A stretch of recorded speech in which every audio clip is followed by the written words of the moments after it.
जरा सब्र रखिए, इसके लिए जरा सब्र रखिए भाई। ये खिसक रहा है, लेकिन रुक जाइए। अरे रुक जाइए।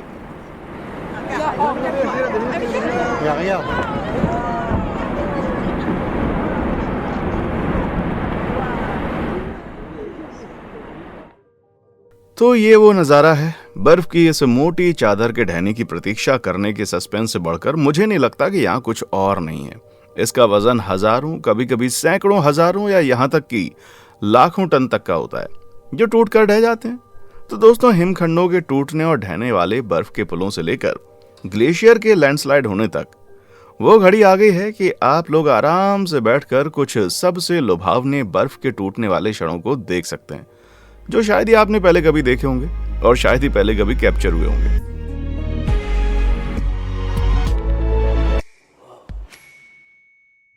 तो सबसे अच्छी बर्फ के टूटकर खिसकने वाली घटनाओं को इन विशाल ग्लेशियरों के किनारों पर फिल्माया जाता है, जैसे कि ये।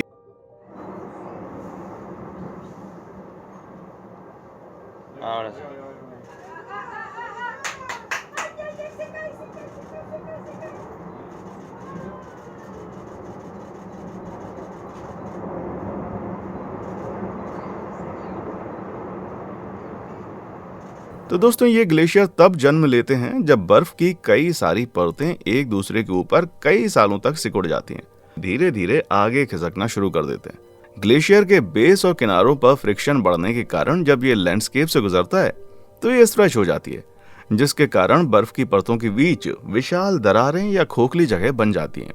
और जब ग्लेशियर पानी की लेयर से मिलता है तो बहते हुए पानी से कटने के कारण ये पिघलना शुरू हो जाते हैं और इस कदर धीरे धीरे बर्फ में पड़ी विशाल दरारें और कमजोर हो जाती हैं और फिर आखिर में जाके टूट जाती हैं।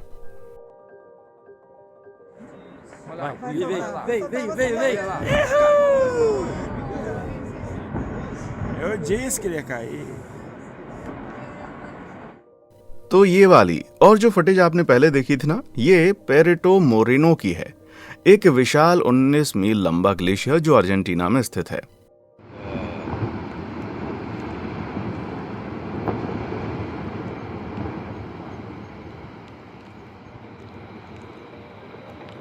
लेकिन ये कोई ज्यादा पुराना ग्लेशियर नहीं है।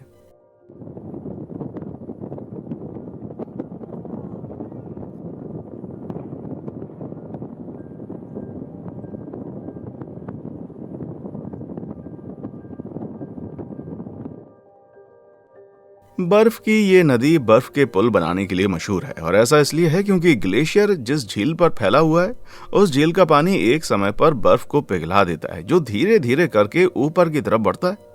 समय के साथ बने हुए बर्फ के पुल पतले और ज्यादा पतले होते जाते हैं, जब तक कि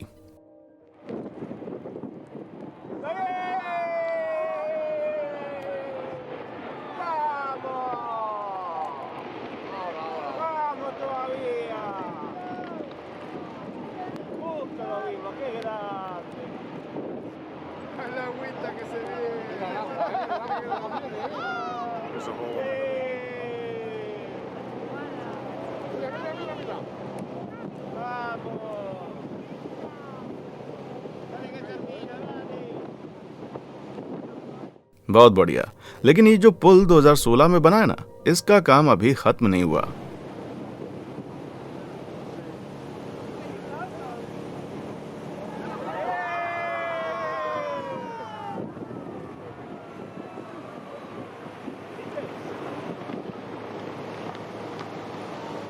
कुछ ही मिनटों में ये पुल अब रहा नहीं।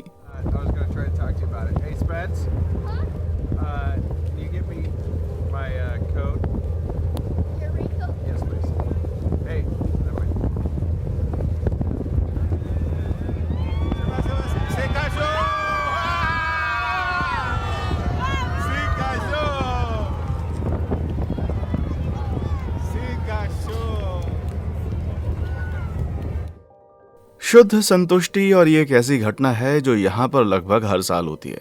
एक नजर जरा इस पर डालिए जो कि ब्रिज साल 2017 में बना था।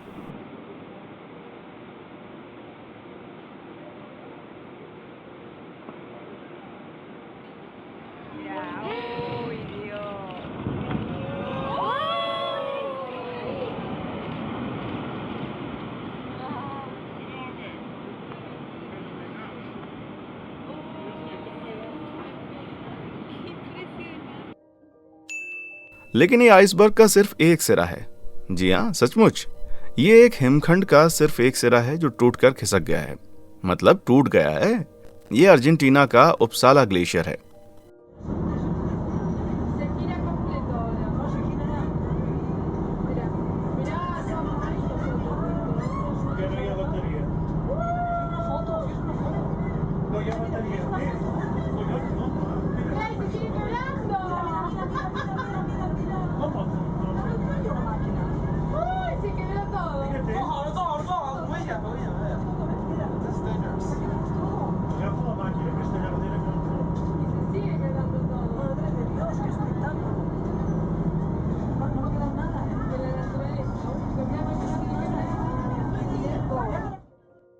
जैसे जैसे हिमखंड पिघलते और टूटते हैं, उनकी सेंटर ऑफ ग्रेविटी भी बदल जाती है, जिससे हिमखंड पलट जाता है क्योंकि भारी हिस्सा पानी के नीचे खिंच जाता है। ये सुनने में काफी दिलचस्प लगता है, बड़ा भी है, लेकिन ये देखने में और ज्यादा मंत्रमुग्ध कर देने वाला है भाई।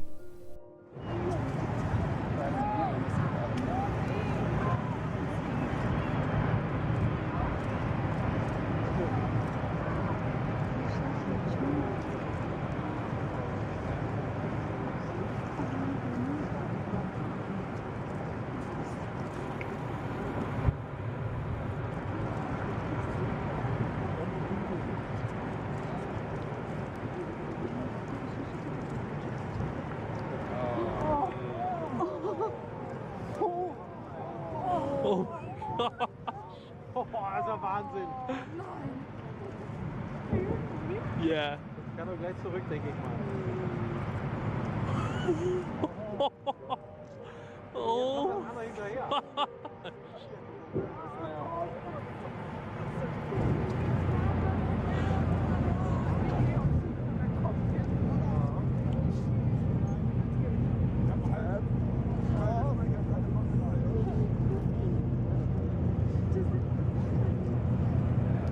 Jetzt kommt ihr. Oh mein Gott.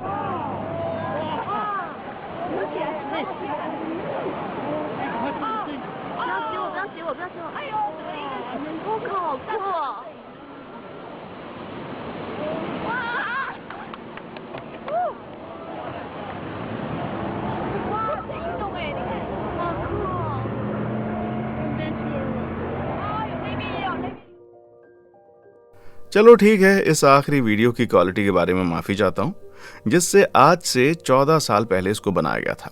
क्या आप देख रहे हैं कि वहां की बर्फ कैसे अलग रंग की है? खैर, इसे उपयुक्त रूप से नीली बर्फ कहा जाता है।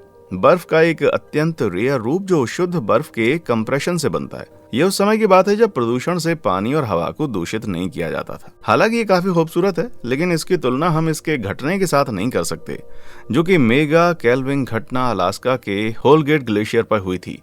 और जरा लहर का भी इंतजार कीजिए, मुझ पर विश्वास करो भाई।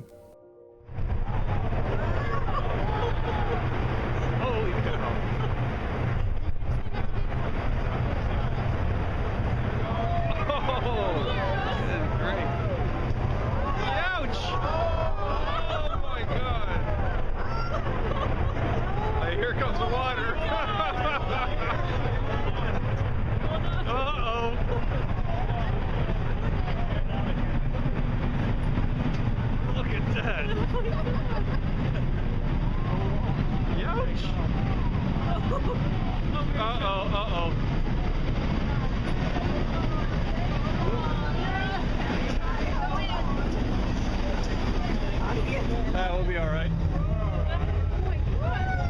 Ouch!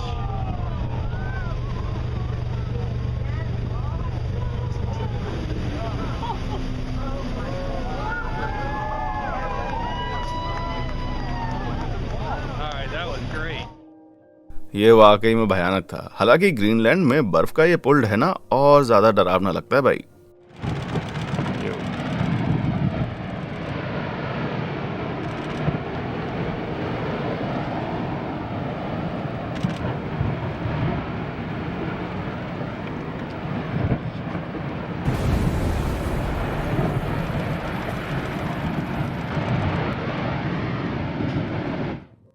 तो दोस्तों, बर्फ से बनी इन नक्काशियों को देखना बहुत ही संतुष्टिजनक है, लेकिन क्या आप भी इन महिलाओं की तरह इसका आनंद ले रहे हैं?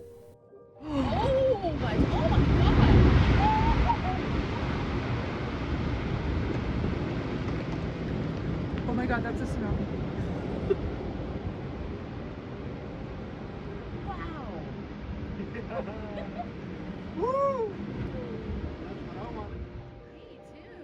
अरे आप लोग चीखने चिल्लाने के बजाय नीचे लाइक और सब्सक्राइब बटन दबा दें तो कैसा रहेगा? Here comes our big wave.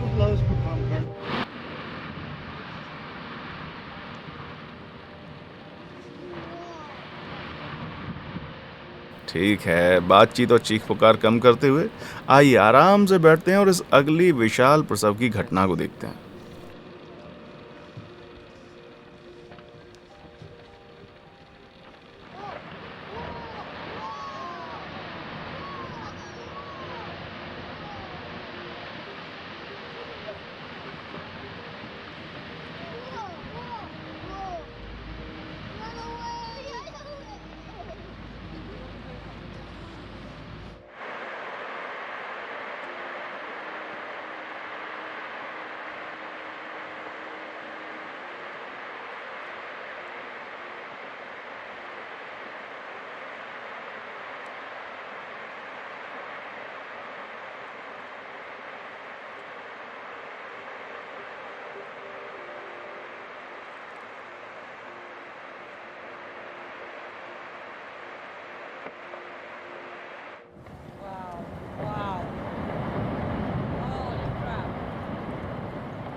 लेकिन दोस्तों ग्लेशियर हमेशा ही ऊपर से नहीं टूटते। हिमखंड का लगभग 90% हिस्सा पानी की परत के नीचे होता है और कभी कभी पानी में गिरने वाले बर्फ के टुकड़े नीचे छिपी बर्फ के विशाल हिस्से को उखाड़ सकते हैं और इसे पलटकर ऊपर की ओर भी भेज सकते हैं, क्योंकि ये अपनी ग्रेविटी को बिल्कुल सेंटर में रखता है।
ग्लेशियर से टूटे हुए हिमखंड के आकार पे बात भी निर्भर करती है कि अगर ये विशाल हुआ तो गिरने का बल कुछ भयानक कर्कश लहरें भी पैदा कर सकता है, जो कि खुद बर्फ के टूटने की तरह ही अनप्रिडिक्टेबल हैं।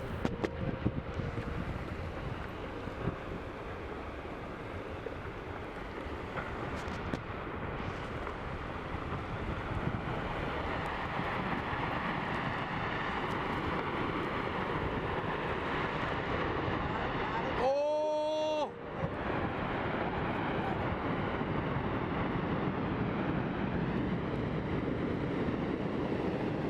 Wow!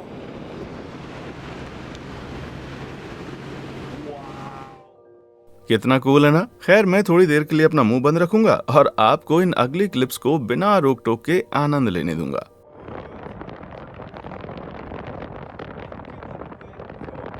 还好没有拍。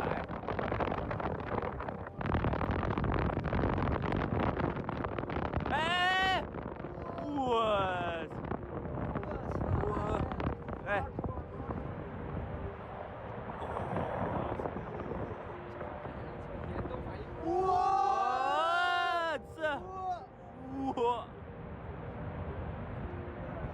哎，哎，不会有危险吧？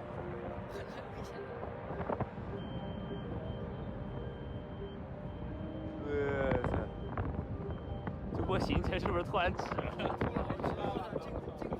我操，这波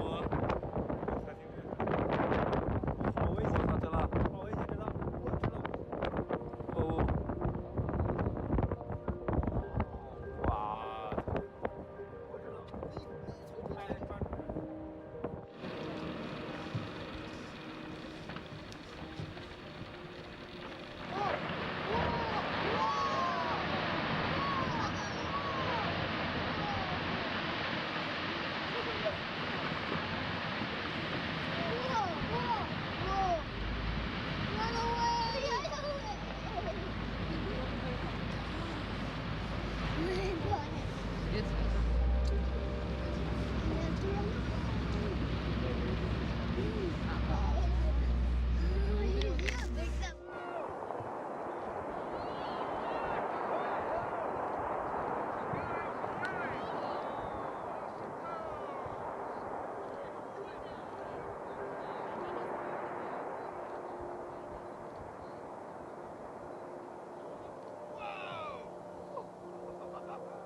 ！Whoa!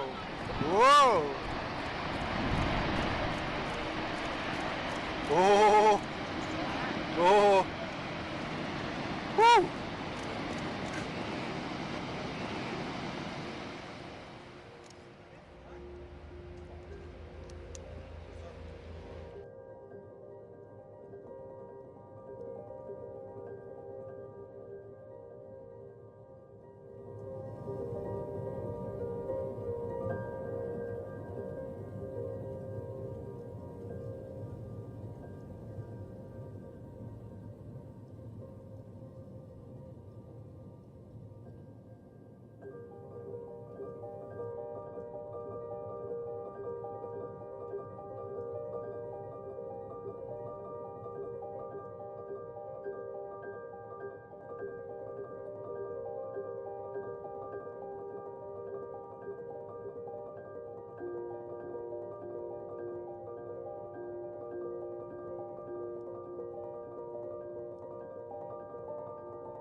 ढहते हुए बर्फ के इन हिस्सों को किनारे से देखना एक अलग बात है, लेकिन साल 2022 में एलेक्स जुगाज़ाइगोटेरिया रिसर्च मिशन के सिलसिले में ग्रीनलैंड के हेलहेम ग्लेशियर पर थे और उसी दौरान किसी तरह से उसने अपने ड्रोन की मदद से कुछ शानदार फुटेज कैप्चर कर लिए जब ग्लेशियर का एक विशाल हिस्सा टूटकर ढह गया जो कुछ मिनटों तक चला। और मुझ पर भरोसा करो दोस्तों, इस पर विश्वास करने के लिए आपको ये देखना होगा।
इसे देख के आपको लग सकता है कि ये स्लो मोशन में हो रहा है, लेकिन ऐसा इसलिए दिख रहा है क्योंकि ये पूरा दृश्य बहुत ही विशाल ग्लेशियर का है।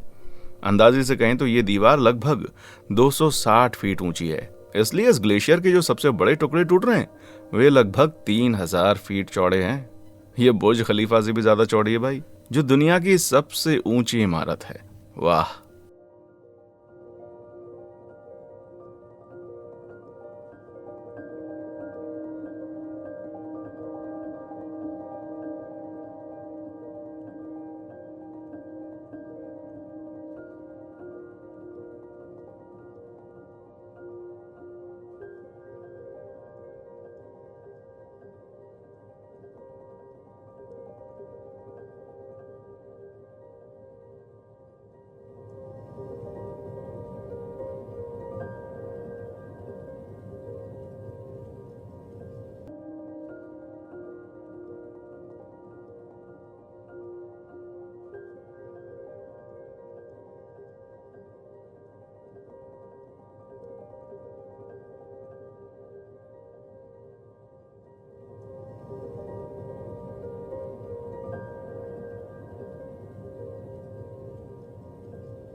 भाई ये वाकई में बहुत ही बड़ा था।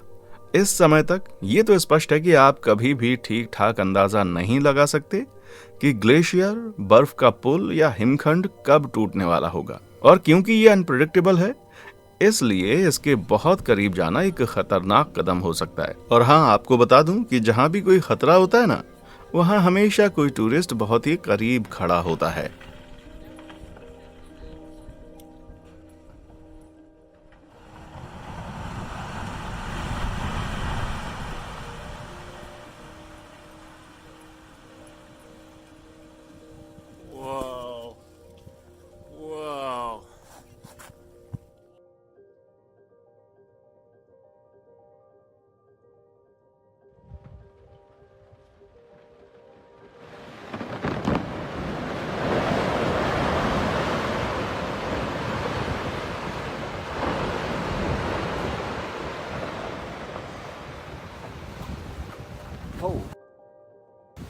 Hey, Sue, get off there. हालांकि आपको बता दूं कि कभी कभी हिमखंड आपके बहुत करीब आ जाता है, जैसे कि ये 11 मिलियन टन वजन का हिमखंड जो ग्रीनलैंड के इस शहर से सिर्फ 300 फीट की दूरी पर खतरनाक रूप से तैरना शुरू कर देता है और फिर टूट जाता है।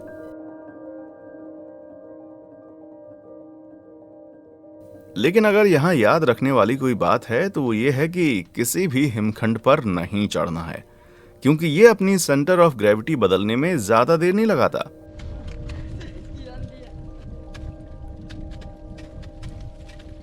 Bon, bah, à l'année prochaine. Ciao.